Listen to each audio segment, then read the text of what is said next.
10 después de Cristo. En lo más profundo de la selva centroamericana, una civilización se derrumba. Los mayas abandonan sus imponentes ciudades y su esplendor se extingue bajo la densa vegetación. Los mayas llegaron a ser una de las culturas más sabias que habitó nuestro planeta. Se asentaron en la zona que hoy ocupan Honduras, El Salvador, Guatemala, Belice y en México los estados de Chiapas, Tabasco y la península de Yucatán. Fueron el primer pueblo en utilizar el concepto del cero. Construyeron pirámides de hasta 70 metros. Desarrollaron una compleja escritura y calcularon el año solar con una exactitud solo superada por los relojes atómicos. ¿Por qué colapsó una civilización que perduró más de 3000 años? ¿Perecieron ante un devastador cambio climático? ¿Agotaron sus recursos naturales? ¿Cayeron víctimas del hambre? ¿O se aniquilaron unos a otros en un ciclo imparable de guerras mortíferas? La respuesta aún yace oculta entre los muros de las indescifrables ciudades mayas. Y el arqueólogo Danilo Drakic emprende un apasionante viaje de exploración a través del tiempo y el espacio para vivir en carne propia las posibles causas del enigmático colapso. Una exploración a lo más profundo del misterio de los mayas.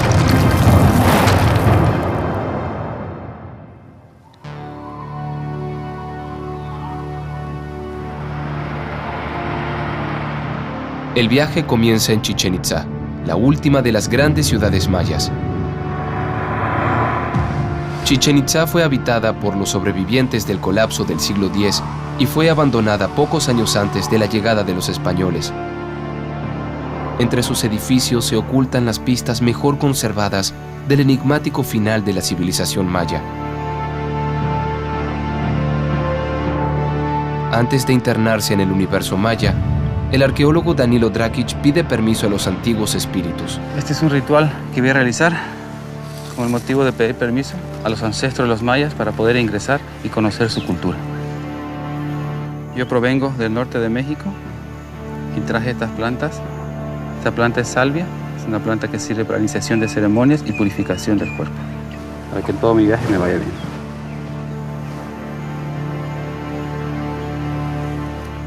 Espíritu de los mayas, permítame entrar a sus sitios.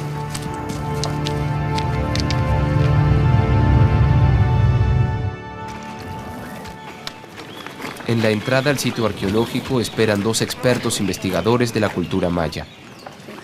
Hola, muy buenos días. Hola, ¿Cómo están, buenos días, hola. ¿Cómo están? Hola, Danilo. Agustín, mucho gusto. Mucho ¿Cómo están? gusto. Bien. Bienvenido a Muchas Chichén Itzá. muchas gracias por invitarme. Agustín Peña es arqueólogo y fue quien restauró gran parte de los edificios de Chichén Itzá. María Luisa Pacheco es una escritora maya que lucha por recuperar la tradición oral de su pueblo. Juntos brindan una visión profunda que une el pasado y el presente de los mayas. Estás en uno de los lugares más importantes de la región maya. Existen estructuras monumentales de dos tipos. Una relacionada más con el estilo maya que llamamos del Puc y otro estilo al que se ha querido asociar con influencias del centro de México, de los toltecas. En los edificios de Chichén Itzá hay una figura que se repite. Es Quetzalcóatl, el dios que los toltecas legaron a la cultura maya, símbolo de la unión del cielo con la tierra. Quetzalcóatl significa serpiente emplumada en náhuatl, en el centro de México. Aquí para Yucatán se llama Kukulcán, que significa lo mismo. Lo mismo, ustedes que es la misma entidad, pero con distintos nombres. Todavía nuestra creencia está también con los dioses antiguos a los cuales nosotros les pedimos, ¿verdad? Como son los Alushov. ¿Estos Alushov más o menos cómo son? O sea, ¿cómo los representan ustedes para entender un poco? Para nosotros son como niños regordetes que andan haciendo travesuras, ¿verdad? A la gente en el campo. Y en cualquier lugar, ¿qué tal se le llevan la mochila? La mochila, ¿verdad? No, pues la traigo puesta, no la dejo. María Luisa Pacheco y Agustín Peña son la guía para escoger las zonas más importantes del viaje hacia el misterio de los mayas. La civilización maya tuvo la capacidad de adaptarse a diferentes ambientes que son tan inhóspitos aún para el hombre moderno. Y ellos tuvieron la capacidad no solo de sobrevivir, sino de desarrollar una de las civilizaciones más adelantadas de América. 4 son las grandes causas que podrían explicar el colapso maya: la guerra, el hambre, el desmoronamiento del sistema comercial y una crisis ambiental producida por su imparable afán constructivo. Te sugeriría que visites Uxmal, que desde el punto de vista urbanístico tiene un gran valor, porque el arquitecto de Uxmal utilizó la volumetría del paisaje para poner sus estructuras. En la zona Puc, al norte de la península de Yucatán, los mayas alcanzaron el esplendor de su arquitectura. Pero para levantar esos majestuosos edificios, consumieron gran cantidad de recursos naturales. ¿Habrá sido el impacto ambiental de sus construcciones la causa de su trágico final? Hay otros aspectos como el militarismo. Los mayas dedicaron gran parte de tiempo a la guerra. En ese afán de engrandecer los reinos, empezaron a chocar entre sí. Durante muchos años estuvieron peleando por la hegemonía y los reyes, así como vivían muy bien en tiempos de paz, eran sacrificados y destruidos los monumentos que los recordarían. Palenque es el lugar indicado para entender el carácter sagrado de la guerra maya. Gobernadas por reyes que representaban encarnaciones divinas, las ciudades más poderosas comenzaron una sucesión devastadora de alianzas y traiciones que pudo haber puesto en jaque a toda la civilización.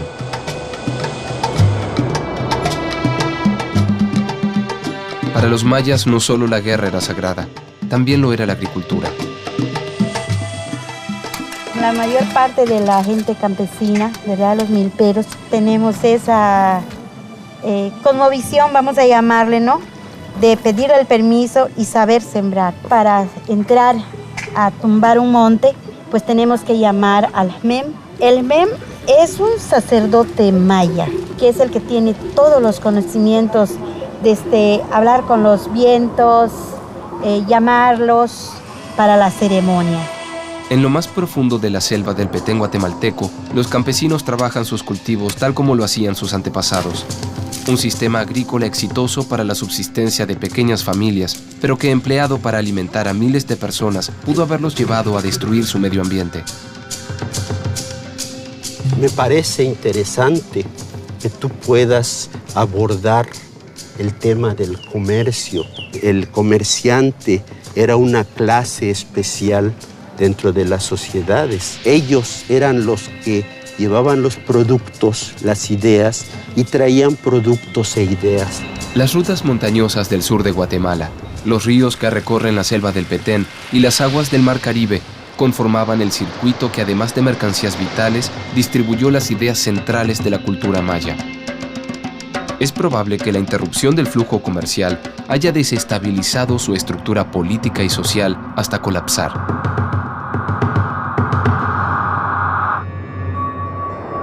María Luisa, quiero agradecerte y quiero compartir contigo. Es una planta medicinal y sagrada del norte de México. Qué bueno que estás interesado en conocernos y para que veas que todavía estamos aquí.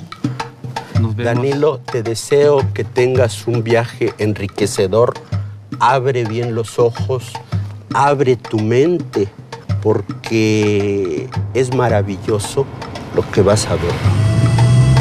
Danilo conoce las teorías más aceptadas sobre el colapso maya y las regiones más adecuadas para comprobarlas. La travesía comienza. El próximo destino es Oxquintoc, la primera ciudad de la ruta Puc, al norte de la península de Yucatán. En Oxquintoc se encuentra el único laberinto descubierto hasta el momento en toda Centroamérica.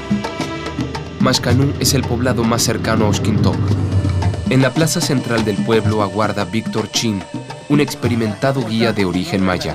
Vengo buscando cómo llegar al sitio de Oxquintoc. Yo lo puedo guiar en la zona arqueológica de Oxquintoc y dentro del edificio del laberinto Del maya. laberinto, ¿usted conoce? Por supuesto, tengo un pleno conocimiento.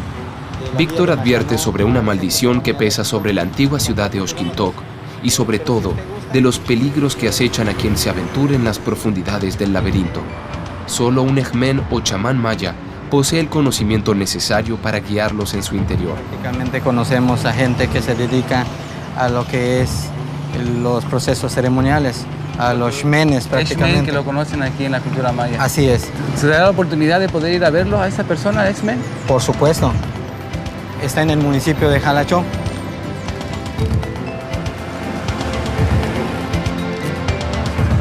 Los ejmen son muy recelosos a la hora de compartir sus conocimientos ancestrales y es muy complicado ganar su confianza. Me falta mucho por conocer. Esta es su casa. Sí, efectivamente.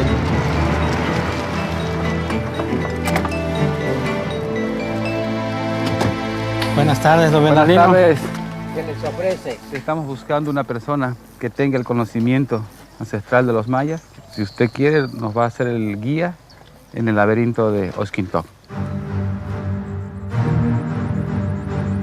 Pues de una vez porque a las 7 o a las 8 estoy otra vez aquí. Muy bien. Perfecto, entonces. Así Vamos, es. don Bernardino, acompáñenos, por Adelante. favor. Don Bernardino, el ejmen maya, acepta guiarlos a lo profundo del laberinto. Su sabiduría es el portal de acceso a los secretos mejor guardados de este pueblo milenario. Los secretos de Oxquintoc. La palabra Oxquintoc, traducido al español, significa 3 soles de piedra o 3 soles portantes. La ciudad de Oxquintoc fue fundada hacia el año 300 después de Cristo.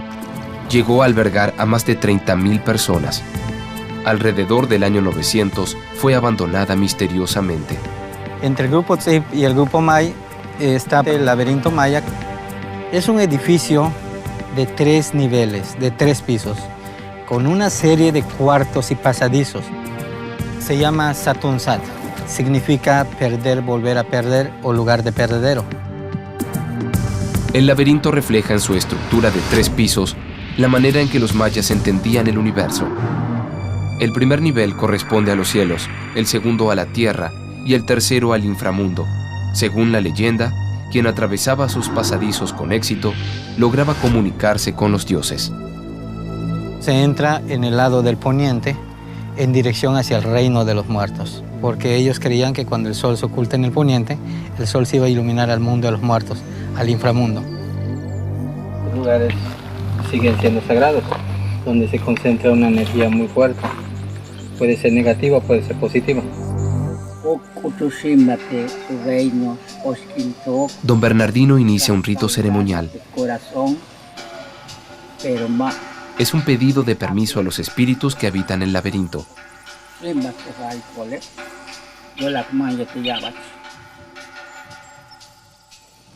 Estamos listos para entrar.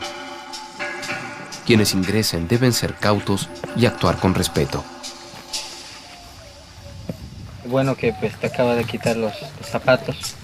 Estás prácticamente demostrando un acto de humildad. Para la mitología maya, el mayor peligro de entrar al laberinto es el de perderse y vagar entre sus pasadizos por toda la eternidad.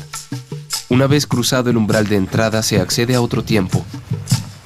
Y solo quien tenga el alma pura puede encontrar la salida.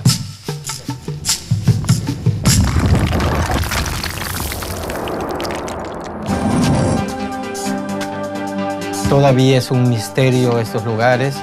Hay que respetar a todo tipo de energía. A conocer qué es. Él cree que aquí se dio una maldición para que no pueda avanzar esta ciudad prehispánica. Los mayas llegaron a dominar muy bien todo este proceso de producción de la cal y también de los morteros. La sobreexplotación de estos recursos tal vez permitieron el abandono de estas grandes ciudades prehispánicas.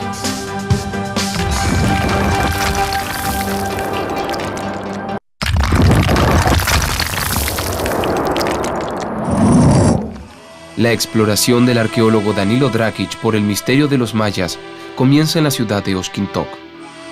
Bajo la protección de don Bernardino, uno de los pocos ancianos que conserva la sabiduría ancestral, ingresa a las profundidades del misterioso laberinto de la ciudad, un espacio simbólico clave para comprender la cosmovisión maya.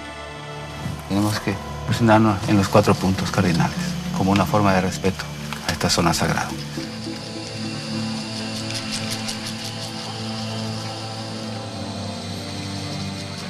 Cuidado con la cabeza. No se ha encontrado otro edificio igual a este hasta ahora en otra ciudad prehispánica. Es un edificio en términos técnico-arqueológicos fantástico. Se sostiene que este edificio sirvió de uso ritual conectado con la cosmovisión y el orden de la sociedad, como un lugar de iniciación para los aspirantes a los cargos y honores de la clase gubernamental. Es ingresar al Bolonticú, al inframundo, ¿no?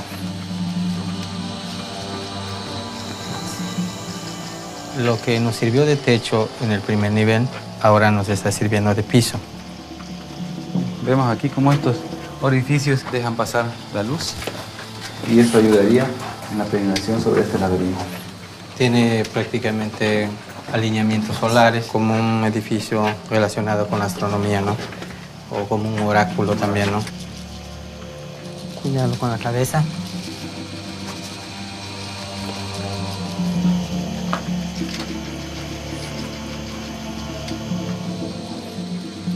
Este edificio no es natural, es hecho por el hombre trabajo. Se ve que traspasa hasta acá arriba. Posiblemente contenía una antorcha, algo así, porque el orificio este no es natural en la roca. Hay escaleras, mucho cuidado. Los señores mayas se internaban en el laberinto de Oxquintoc para experimentar el recorrido del sol por la bóveda celeste. Al ingresar, descendían a las entrañas de la noche, el mundo de los muertos. Solo quienes estaban espiritualmente preparados encontraban el camino hacia el segundo nivel, el terrestre, y los mejores alcanzaban el espacio más alto, el del cielo. Este nivel correspondería Al tercero. al tercero. Sí, es un lugar totalmente oscuro que podría definirse también como un lugar de meditación, ¿no? Donde ellos definían. Pero dentro del laberinto y su estructura, esta es la parte más alta. Sí, estamos en la parte más alta, efectivamente. Correspondería realmente al espacio de la bóveda celestial, Sí. dentro de la cosmovisión maya. Se quedaban mucho tiempo aquí. El Xmen dice que ellos tenían un pensamiento muy elevado, entonces ellos tenían el privilegio de ver cualquier cosa, inclusive de ver hasta sus propios espíritus, o el guayás, como le dicen en lengua maya, porque tenían esa capacidad, ¿no? Esa energía muy fuerte por la vida sensible que ellos tenían. Tenían una sensibilidad muy profunda nuestros antepasados los mayas. Él cree que aquí se dio una maldición para que no pueda avanzar esta ciudad prehispánica. Todavía es un misterio estos lugares. Hay que respetar a todo tipo de energía. Son aires, ¿no? Luego de conocer el corazón del laberinto, emprenden el camino de salida.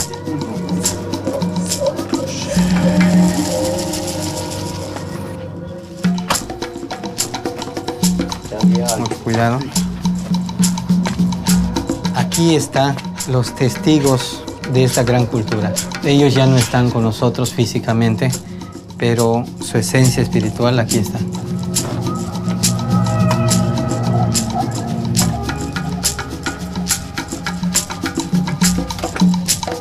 Para mí es algo especial estar aquí y obviamente no tengo palabras para describir lo que siento en este momento. Gracias, don Bernardino. Le agradezco mucho.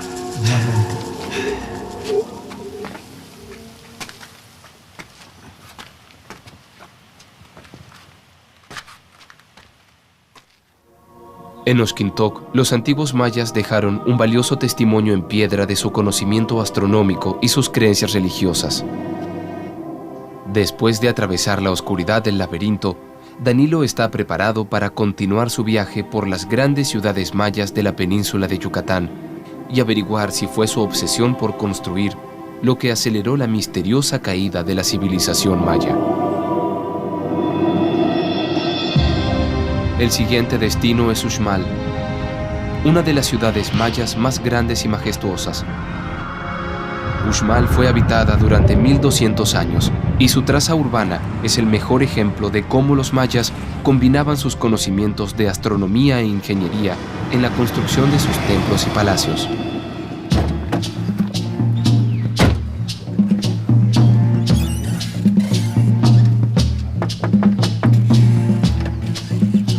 Muy buenos días. ¿Qué tal? Buenos días. José Uchim es arqueólogo y director del sitio de Uxmal. En él se conjugan el conocimiento académico y las raíces de sus antepasados mayas. ¿Qué importancia tiene para ti ser encargado de Yo crecí en esta región. Desde los 10, 11 años yo andaba por aquí. Vivía prácticamente aquí. Y hoy tengo ya esa responsabilidad de seguir cuidando lo que hicieron mis padres y además lo que hicieron mis ancestros, ¿no? Yo creo que lo más interesante de Uxmal es el hecho de que se haya desarrollado en este lugar sin fuentes permanentes de aprovisionamiento de agua. ¿Qué significa Uxmal?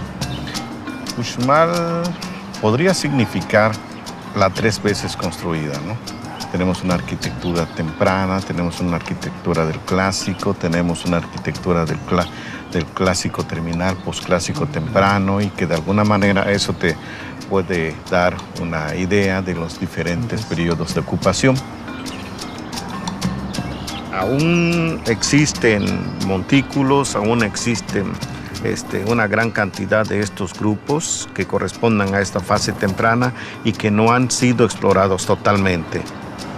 La monumentalidad de las construcciones se pueden clasificar de 2 tipos, clásico temprano y la del clásico tardío. Es una arquitectura monumental con pirámides como el Templo del Adivino. También tenemos la arquitectura palaciega, que es la que nosotros observamos durante el clásico tardío, ¿no? Como el cuadrángulo de las monjas, el cuadrángulo de los pájaros, el palacio del gobernador. Son espacios en donde habitaban los grandes jerarcas, los gobernantes, ¿no? Pues en este momento, ¿dónde vamos? Bueno, vamos a subir a la gran plataforma del Palacio del Gobernador para que desde ahí podamos observar gran parte del sitio arqueológico, ¿no?, de Uxmal. Y de este lado tenemos ya gran parte de esta ciudad, ¿no? El juego de pelota, y también tenemos ya el cuadrángulo de las monjas. También puedes ver cómo las horizontalidades, los ritmos en las entradas. Mira cómo el edificio sur coincide con el arranque del friso de los edificios laterales. Hay realmente un diseño, hay realmente un proyecto para poder llevar a cabo todas estas construcciones. El increíble nivel alcanzado por los mayas en ingeniería y arquitectura se ve en el volumen de los edificios, pero también en la ornamentación precisa y delicada de frisos como el del Palacio del Gobernador. Si tú miras la decoración exquisita de este edificio, mira la herradura con un personaje que fue uno de los gobernantes con un tocado alto elaborado en plumas. Y ahí tenemos una de las bóvedas mejor logradas en toda la región. Es una bóveda esbeltísima, ¿no?, muy alta y con una suave concavidad en el centro, ¿no? ¿Cómo lograr esa perfección? Toda la cuestión simbólica, todo el discurso que tiene este edificio es impresionante. Para planificar el trazado y la orientación de sus ciudades, los mayas tomaron como guía la forma de las constelaciones más importantes del hemisferio norte y el recorrido del Sol a lo largo del año. Los extremos del Palacio del Gobernador están relacionados con los solsticios. Tú puedes ver salir el sol sobre el paño del muro. También el cinturón de Orión, por ejemplo, cuando en su punto máximo, también pudo servir para poder generar toda una línea y establecer un eje. Y son ejes que de alguna manera sirvieron para poder ya generar toda una traza urbana de las ciudades. Los mayas llamaban a las estrellas del cinturón de Orión las tres piedras del cielo, y según sus creencias, es el lugar de origen de toda la creación. La ciudad está amurallada. La muralla de la ciudad pasa detrás de aquellos montículos, corre para allá. En una forma algo rara, ¿no? Todo esto es una muralla. No tiene realmente una simetría bien como los rectángulos que observamos aquí, ni las trazos lineales, ¿no? Sí, tenemos unas estrellas principales que están marcando la constelación de Orión y esta forma es la que reproducen para poder encerrar toda la ciudad. Entonces, entre la constelación de Orión tenemos varios cuadrángulos, varios cuadrados, varios rectángulos. Eso sucede en Uxmal, que vemos arreglos a manera de cuadrángulos, y estos cuadrados tienen que ver con el concepto plano del mundo y cuadrado, con los 4 puntos cardinales, que es como los mayas lo conceptualizaban, y que de alguna manera, bueno, estos cuadrángulos es como la reproducción del mundo, ¿no? Y bueno, eran unos magníficos observadores del cielo, ¿no? Muy, muy importante. Hoy eso lo hemos perdido. Para restaurar los palacios y pirámides, José Uchim y su equipo utilizan las mismas técnicas y materiales que sus antepasados.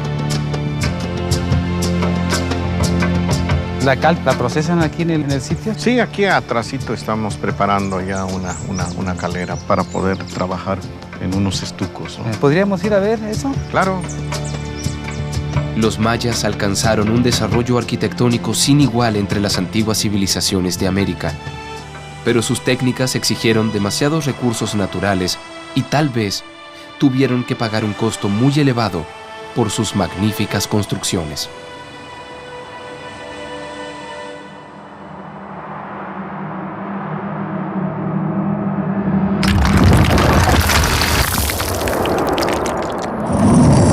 Mira cómo se deshace, mira cómo prácticamente se hace polvo. Mira. Solamente en contacto con el agua. Con el agua, mira. Imagínate, si aquí utilizamos casi de 60 a 100 árboles, si lo hiciéramos diarios, bueno, pues vamos a deforestar todo nuestro sitio, ¿no? Para construir una pirámide, ¿cuánto calculas tú? Miles de árboles. Miles de árboles.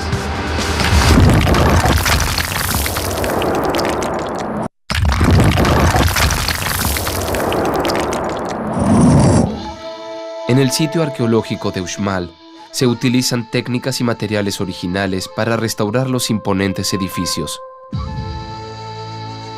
Utilizadas a gran escala, esas técnicas constructivas obligaron a los antiguos mayas a sobreexplotar recursos naturales escasos, y tal vez fue una de las principales causas de su misterioso colapso en la península de Yucatán.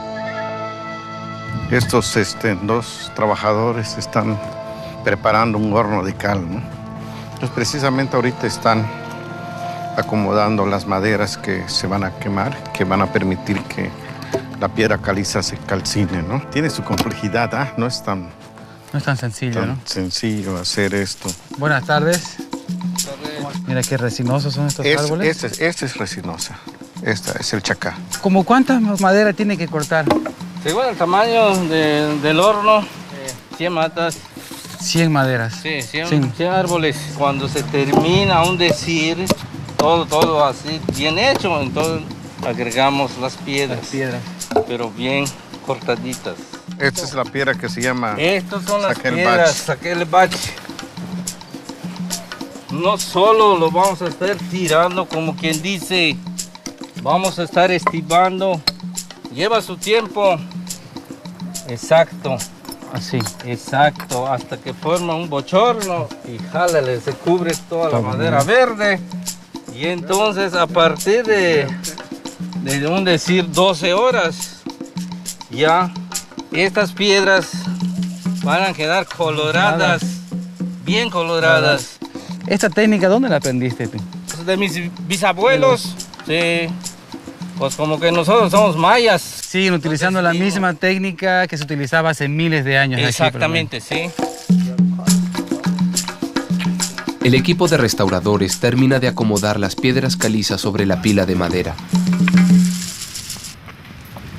Luego la encienden introduciendo un mechero hasta el centro del horno.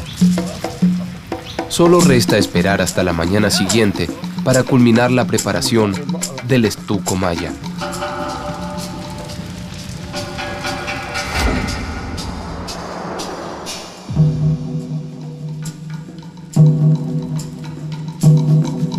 Ah, mira cómo quedó casi totalmente calcinado. Blancas, ¿no? Totalmente blancas. Deshidratado.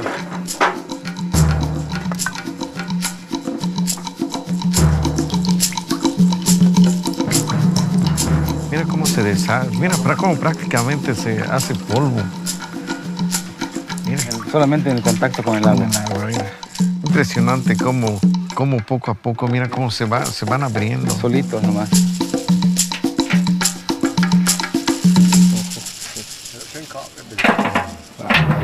Esta es como la materia prima más preciada del proyecto, ¿no? Porque lo utilizamos para rezanes de estucos, rezanes de juntas de piedra. ¿Cuántos kilos de cal más o menos obtienes en cada horno que haces por temporada? De 50 a 80 bolsas como de 25 kilos, ¿no?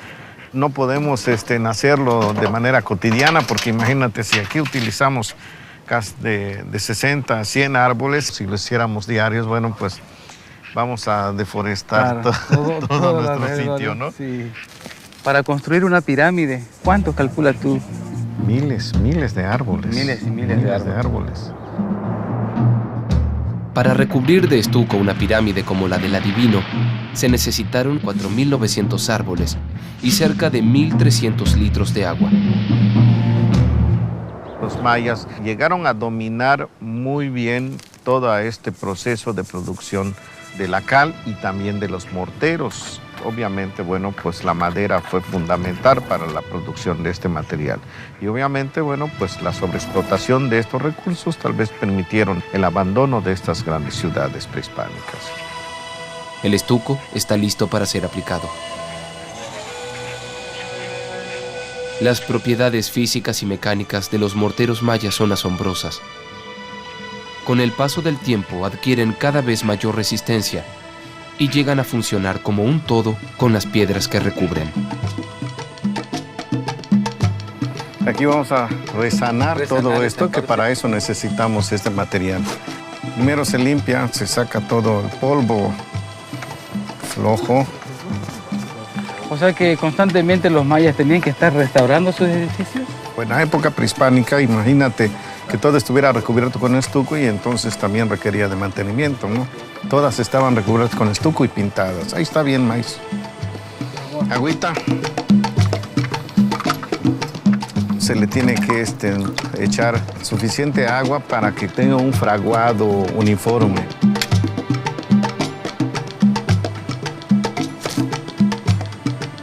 Ahorita cuando pueda, si me da oportunidad también de probar a mí un ratito. Vamos, este se llama veteador, ¿no? Este es un veteador de madera.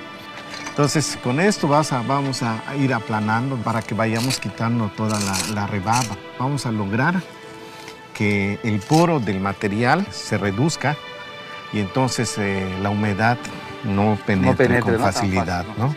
Me imagino que en esa época utilizaban prácticamente lo mismo. Maderas, piedras también se usaban para alisar. ¿Cómo tanto? ¿Está bien o no? Bravo. Aprobado, dice Antonio.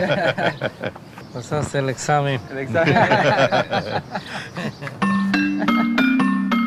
La decoración de estos edificios permite poder identificar el arreglo arquitectónico en general y también de alguna manera, bueno, pues el comportamiento de todas estas sociedades de los antiguos mayas. Y entonces esa es la base y todas las construcciones o arquitectura que tenemos hoy en el área maya se fundamenta en este concepto. Pepe, ¿existe algún patrón tanto en la construcción de las pirámides como en las casas de los mayas? Claro, ese patrón tiene que ver mucho con la representación del mundo y con la representación del cosmos. Tienes razón, Pepe. Prácticamente, pues en el techo se forma una A, como lo de las bóvedas. Exactamente. ¿Tú construyes ese tipo de casas? Sí, esos son casas de... Son palapas. Son palapas. Ajá, sí. Son casas de guano. ¿Se puede ir a ver? ¿Por qué no? Pues perfecto.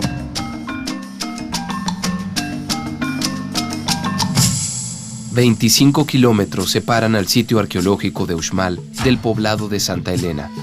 Sus habitantes mantienen las antiguas tradiciones mayas y la mayoría de las viviendas se construye igual que en la época prehispánica.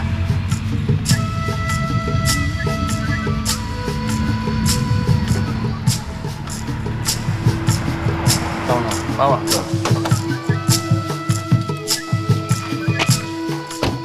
Humberto, Isabel, Toco. malo. Humberto, mi nombre es Danilo. Chigbatón, Bisu.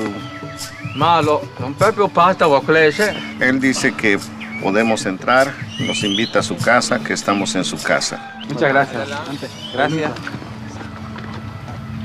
Mira como los horcones, son 4 los horcones. Son 4 balcones. Y tienes otro cuadrado al segundo nivel y tienes ya el techo de 2 aguas, como si fuera el microcosmos. El microcosmos, ¿no? Muy similar a las bóvedas que construían los mayas en sus pirámides. Exactamente.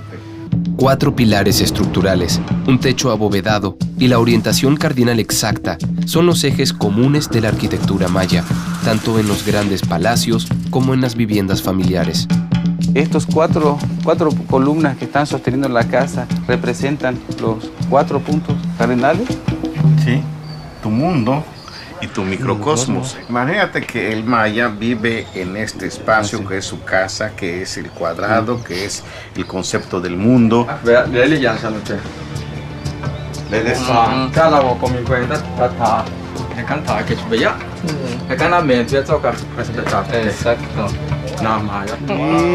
Mira, sí, no, sí le entendí, no hablo maya, pero sí le entendí lo que está diciendo. Ellos ponen el techo de esa forma para que tú, un paso antes de ingresar a la casa, te inclines de una forma de reverencia y respeto.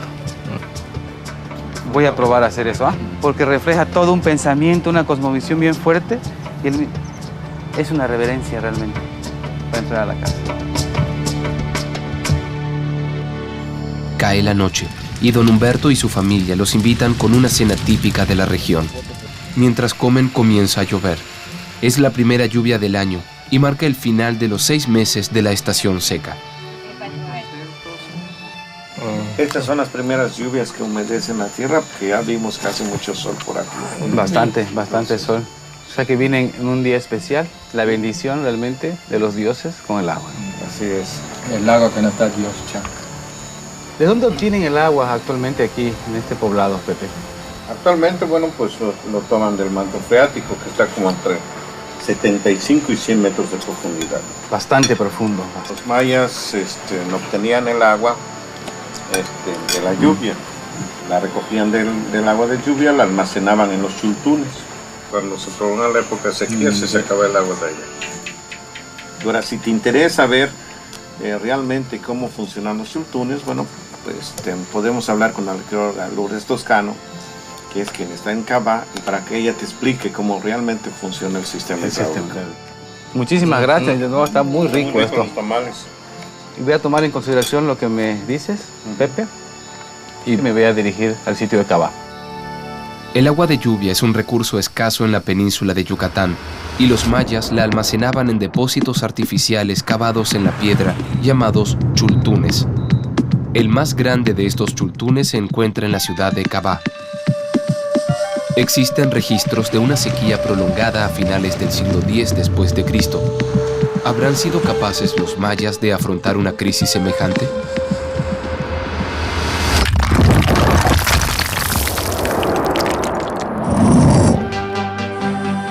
Estos frisos podrían estar representando un caos total a base de la sequía que menciona. Es posible que la guerra haya sido uno de los resultados de la sequía, pero la guerra siempre estuvo presente en la sociedad maya.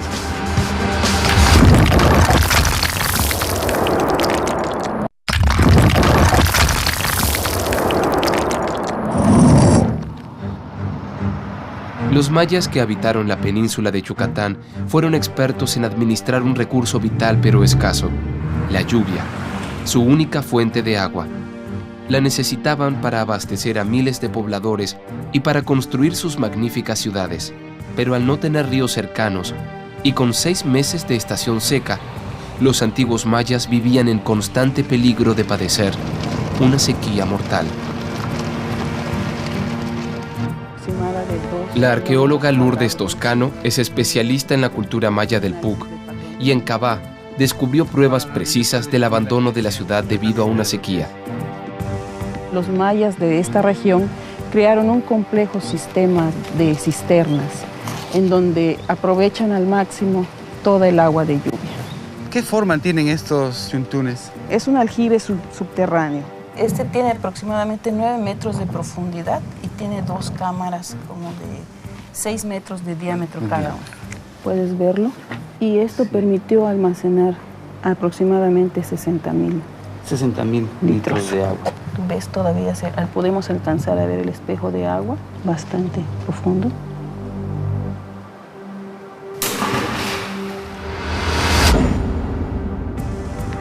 Los chultunes eran sellados con estuco para impedir filtraciones. Un chultún promedio contenía aproximadamente 25.000 litros de agua, suficiente para cubrir las necesidades de 5 personas durante al menos 6 meses. Cada unidad doméstica tenía uno o varios chultunes. Sí. Si hubieran años de sequía, ¿esto podría provocar un caos en la ciudad? Una sequía prolongada de 3 o 4 años no se podría soportar. Existen registros paleoclimáticos que confirmarían una vasta sequía alrededor del año 1000 después de Cristo. La fecha coincide con el misterioso hallazgo de la arqueóloga Lourdes Toscano en Cabá, restos de una ceremonia de terminación que marcó de manera ritual el abandono de la ciudad.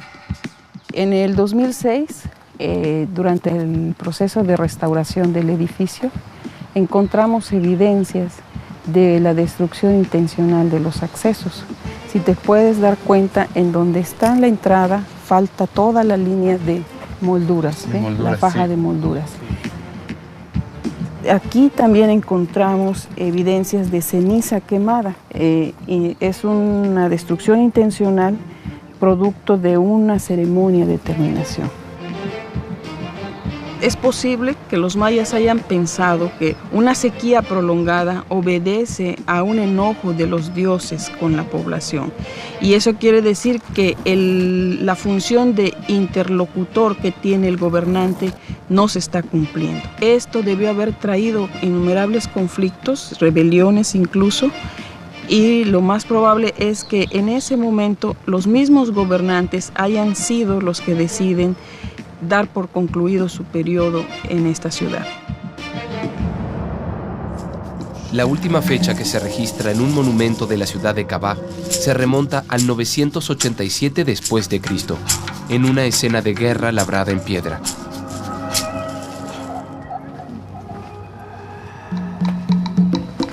Mira, aquí están las famosas jambas esculpidas del Coxpop.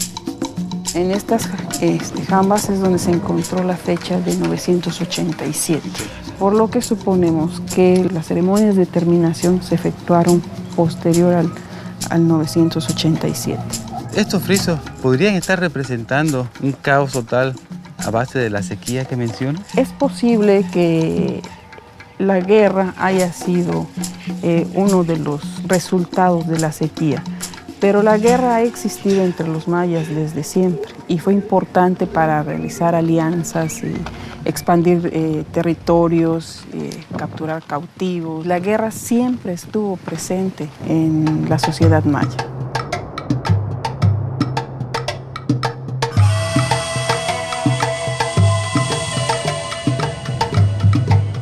En la primera etapa de su viaje, Danilo conoció las majestuosas ciudades mayas, verdaderas obras maestras de ingeniería y reflejo de su cosmovisión.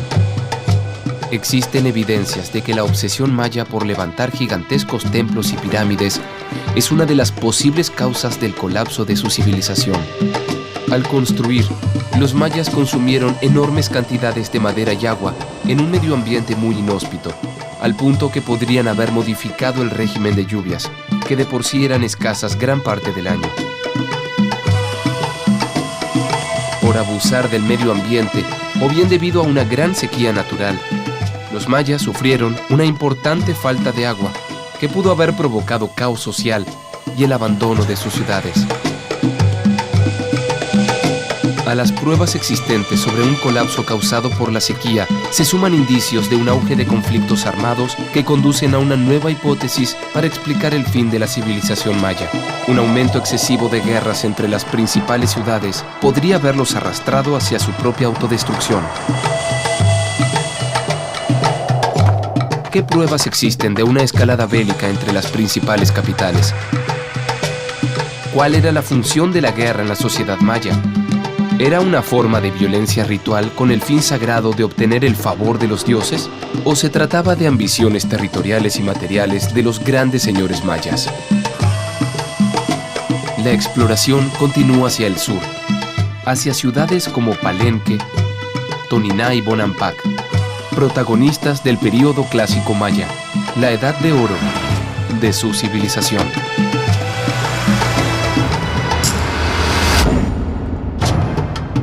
Esto que estamos haciendo es como descender al inframundo dentro de la cosmovisión de los mayas.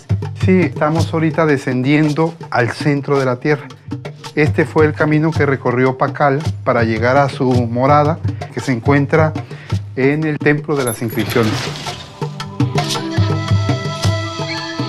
Los grandes señores presentan siempre una lanza como un símbolo de poder. Esto es uno de los elementos que llevaron al colapso de las ciudades mayas en el periodo clásico.